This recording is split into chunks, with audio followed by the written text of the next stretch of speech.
அனைவருக்கும் வணக்கம். சமீபத்தில் நீட் வினா தேர்வு கசிவு அது சம்பந்தமாக மாணவர்கள் போராட்டம் நடந்துச்சு, பெரும் கலவரமாக மாறினுச்சு.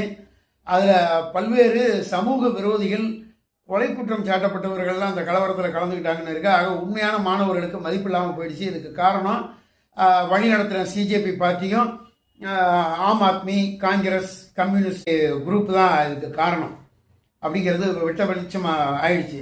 இது மட்டும் இல்லாமல் வினாத்தாள் கசிவு தொடர்ந்து அடுத்தடுத்து இது மாதிரி நடந்துகிட்டு இருக்கனால அதை தடுக்கிறதுக்கு கடுமையான ஒரு சட்டம் கொண்டாடணும்னு பாரத பிரதமர் திரு மோடி அவர்கள் முடிவு பண்ணி மத்திய அமைச்சரவை பண்ணி உடனடியாக ஒரு மசோதாவை ரெடி பண்ணிட்டாங்க. ரெடி பண்ணி 10 வருஷம் கடுங்காவல் அந்த இதில் சம்மந்தப்பட்டு இருக்கிறவங்க அவங்களுக்கு 10 வருஷம் கடுங்காவல், அதுக்கு போக 10 கோடி ரூபாய் அபராதம் அப்படிங்கிற மாதிரி விதிச்சிருக்காங்க. அந்த மசோதா தாக்கல் ஆகுது. அது இப்போ நிறைவேறிடுச்சு. ஆனால் அது சம்மந்தமாக கூட்டத்தோடு நடக்கிறப்ப அதை விட்டுட்டு ராகுல் காந்தி அவர்கள் உடனடியாக நீங்கள் துப்பாக்கி சூடு நடத்தினீங்க, அமித்ஷா நேரடியாக உத்தரவிட்டிருக்காரு அப்படின்னு. அவர் ராகுல் காந்தி அவர்களுக்கு ஜனநாயக மரபு முழுமையாக தெரியாது. முழுமையாக இல்லை, ஏதாவது கொஞ்சமாவது தெரியுமா அப்படிங்கிறது தெரியல. அந்த நிலவரம்ங்கிறது ஒரு மாநிலத்துக்குள்ளே அந்த மாவட்டத்துக்குள்ளே இருக்கிற கலெக்டரோட இது அவங்க ஒரு லெவலுக்கு மேலே கண்ட்ரோல் பண்ண முடியலைன்னா சில நடவடிக்கைகள் அவங்க எடுக்கிறாங்க. அதுபடி தான் இங்கே கண்ணீர் புகை தான் நடத்தியிருக்காங்களே ஒழிய துப்பாக்கி சூடு கிடையாது. இதைத்தான் செஞ்சுருக்காங்க அந்த உள்ளூர் நிர்வாகம். ஆனால் அதை அப்படியே ஒரே ஒரு வார்த்தை திருப்பலில் பார்லிமெண்ட்டில் போய் அவதூறாக அவர் பேசியிருக்காரு. அதை பல்வேறு வார்த்தைகளை கடுமையாக பிரயோகம் பண்ணதாக சொல்லி சபை குறிப்பிலிருந்து நீக்கியிருக்காங்க. இது வழக்கமாக ராகுல் காந்தி ஒவ்வொரு சமூகத்திலையும் செய்கிறது தான். இதை விட ஹைலைட் என்னன்னா அடுத்த விஷயம், அந்த மசோதா ஒரு அளவுக்கு இதாகிடுச்சு அப்படின்னு அடுத்த விஷயத்துக்கு அவர் தவறார். அதாவது இந்திய அரசு மத்திய கல்வித்துறையின் மூலமாக அபாண்டமான கற்பனையான வரலாறை இந்தியாவை பற்றி திணிக்குது, பாடத்திட்டங்களில் கொண்டு வருது அப்படின்னு சொல்லி அவர் ஒரு சர்ச்சையை கிளப்பியிருக்காரு. நிச்சயமாக கிடையாது. என்னன்னா இந்திய வரலாறுங்கிறது பிரிட்டிஷ்காரன் வந்ததுலேருந்து தான் இவங்க கணக்கு. இவங்க ஆட்சியை பிடிச்சது காங்கிரஸ் காலம், இதுதான் கணக்கு இவங்களை பொறுத்த வரைக்கும். ஆனால் இந்திய வரலாறுங்கிறது மிக தொன்மையான வரலாறு. ஒரு காலத்தில் அகண்ட பாரதம், ஆப்கானிஸ்தானு, பாகிஸ்தானு, இந்த பக்கம் நேபாள், பூட்டான், திபெத்து, இப்படி எல்லாமே சேர்ந்து இது போக மேற்கு வங்காளம், இன்னைக்கு இருக்கிற மேற்கு வங்காளம், இன்னைக்கு இருக்கிற பங்களாதேஷ் சேர்ந்து ஒரு பகுதியாக தான் இருந்துச்சு. இதெல்லாம் ஒரு பாடத்திட்டத்தில் தொன்மையான வரலாறை சொல்கிறோம். வேத காலம்ங்கிறது கற்பனைங்கிறாங்க. ஆனால் வேத காலத்தோட தொன்மை கிறிஸ்து பிறப்பறதுக்கு 800 ஆண்டுகளுக்கு முன்னாலேங்கிறாங்க.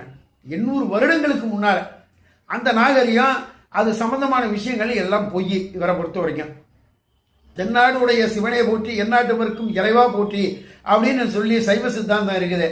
அதில் பாடின சமய குறவர்கள் அத்தனை பேருமே அவங்க நான்மறை வேதங்கள் அப்படிங்கிறதெல்லாம் அவங்க சொல்லியிருக்காங்க. சூத்திரம் அப்படின்னு ஒன்று, அதாவது இன்னைக்கு இருக்கிற பையார் ஸ்கொயர், பெத்தோகரஸ் தீரம், ஜாமெட்ரி, இதெல்லாம் கிறிஸ்து பிறப்பறதுக்கு 800 ஆண்டுகளுக்கு முன்னாலேயே வந்துருச்சுங்கிறது தான் உண்மை.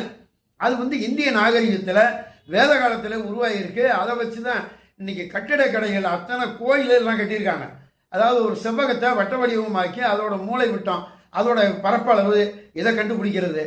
இது மாதிரி நிறைய விஷயங்கள், நுண்ணியமான விஷயங்கள் இன்னைக்கும் நவீன காலத்தில் நம்ம பயன்படுத்திக்கூடிய கணிதவியல், அறிவியல் அத்தனையும் அந்த காலத்தில் இருந்து அந்த ஒரு கணித துல்லியம் இருந்ததுனால வடிவியல் இருக்கணும் அப்படிங்கிறத அவங்க போராடி அவ்வளவு நுண்ணியமாக வச்சிருந்ததுனால தான் இவ்வளவு சாதனைகளையும் பண்ண முடிஞ்சது.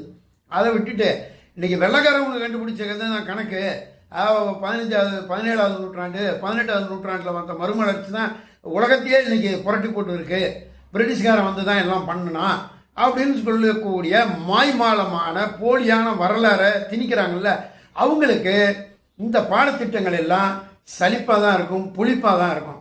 ஏன்னா இதெல்லாம் இந்திய நாகரிகத்துக்குள்ள இருக்கக்கூடியது.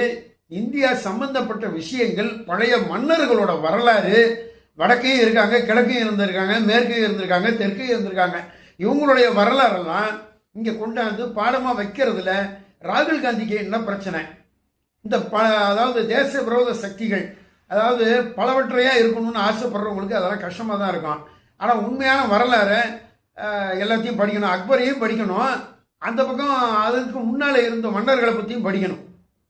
எல்லாமே இந்தியாவோட வரலாறு சம்பந்தப்பட்டது. இதை எப்படி அவர் கற்பனையான வரலாறு அப்படின்னு ராகுல் காந்தி அந்த கும்பலை சொல்ல முடியும்? இல்ல படிப்பு தான் படிக்கணும், நாங்க வச்சதுதான் சிலபஸ் அப்படிங்கிறதுல ரொம்ப பிடிவாதமா இருக்காங்க.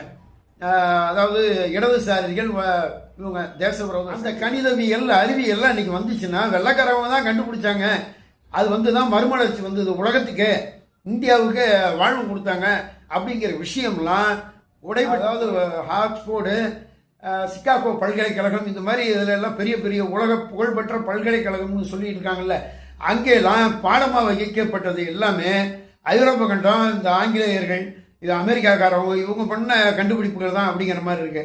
ஆனால் உண்மையான வரலாறை தோண்டி எடுத்தா அதற்கும் பல்லாயிரம் ஆண்டுகளுக்கு முன்னாலேயே இவங்க இந்திய அறிவியல் இருக்கு, இந்திய கணிதவியல் இருக்கு. இதை ரெண்டு வச்சு தான் இன்னைக்கு உலகம் இயங்கிக்கிட்டு இருக்கு. அதுதான் மறுக்க முடியாத உண்மை.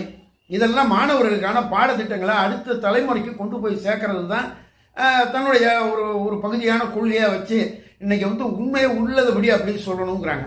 உதாரணத்துக்கு சொல்ல போனால் இந்திய வரலாறு அப்படிங்கிறது கற்பனையான வரலாறுன்னு சொல்றதுக்கு ராகுல் காந்திக்கு யாரு?